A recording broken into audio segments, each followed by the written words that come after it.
చంద్రబాబు నాయుడు అక్కడ నివాసం నుంచి మాట్లాడుతున్నారు. ఒకసారి లైవ్ లో చంద్రబాబు నాయుడు ఏం మాట్లాడుతున్నారు చూద్దాం. ఎందుకు షీల్డ్ చేస్తాను అడుగుతున్నా ఈ ప్రభుత్వాన్ని, కేంద్రం నిద్రపోతామని అడుగుతున్న కేంద్రాన్ని. మీకు ఇంటెలిజెన్స్ లేదా? మీ ఫారెస్ట్ డిపార్ట్మెంట్ ఏమైంది? లేకపోతే మీ మైనింగ్ డిపార్ట్మెంట్ ఏమైంది? ఇంత ఇల్లీగల్ గా జరిగి ఇది అయిన తర్వాత దేశ స్థాయిలో కర్ణాటక రాజకీయాలు మీరు చూశారు, బ్లాక్ మెయిలింగ్ పాలిటిక్స్ జరిగాయి, శాసించే పరిస్థితి వచ్చారు. ఇంత దారుణంగా జరుగుతా ఉంటే ఈ డబ్బులతో, ఈ ఇల్లీగల్ మనీతో ఇష్ట ప్రకారం చేస్తా ఉంటే ఎందుకు ఈ రాజకీయ పార్టీలు కూడా గమనున్నాయి? ముఖ్యంగా కేంద్రం గమనుంది. ప్రధానమంత్రి ఏం చేస్తున్నారు అడుగుతున్నా నేను. అందుకని ఈ విషయంలో అంత ఈజీగా మేము వదిలిపెట్టడం లేదు. 5 ఏళ్లు పోరాడాం. నేను చాలా స్పష్టంగా ముఖ్యమంత్రిని కోరుతున్నాను, ఆ 3 మెంబర్ కమిటీని పంపిస్తే ఏమీ జరగదు. మీరు 3 మెంబర్ కమిటీ పంపించి మసిబూసి మారేడుకాయ చేయాలనుకుంటే మాత్రం వదిలిపెట్టే సమస్య లేదు.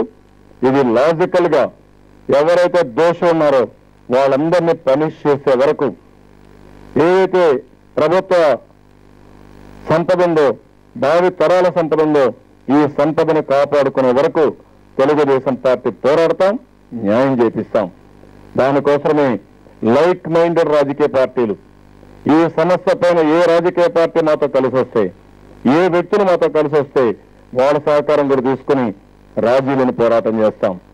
మొట్టమొదటిసారిగా ఇక్కడ రాష్ట్రంలో అవసరమైతే ఆల్ పార్టీస్ ని పిలుస్తాం. ఈ సమస్య పైన పోరాటానికి ఏమేం చేయాలనో ఈ ప్రభుత్వంగా దిగి రాకపోతే దిగి వచ్చే వరకు ఈ ప్రభుత్వం పైన పోరాటానికి మేము ముందుకు పోతాం.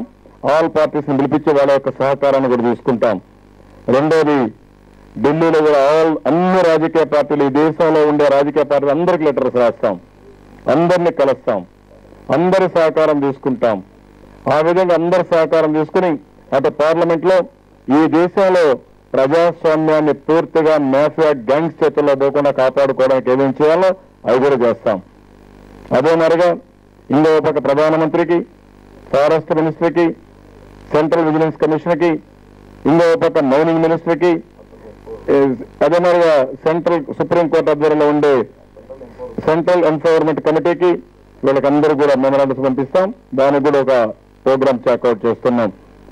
అదే మరిగా ప్రధానమంత్రికి అందరూ పంపించిన తర్వాత అవసరమైతే పార్లమెంట్ రైజ్ చేస్తాం. అందరూ సహకారం తీసుకొని మళ్ళీ అక్కడ కూడా ఏ పార్టీలు, ఏ వ్యక్తులు ముందుకు వస్తే వాళ్ళందరితో కలిసి దీన్ని ముందుకు తీసుకుపోతాం.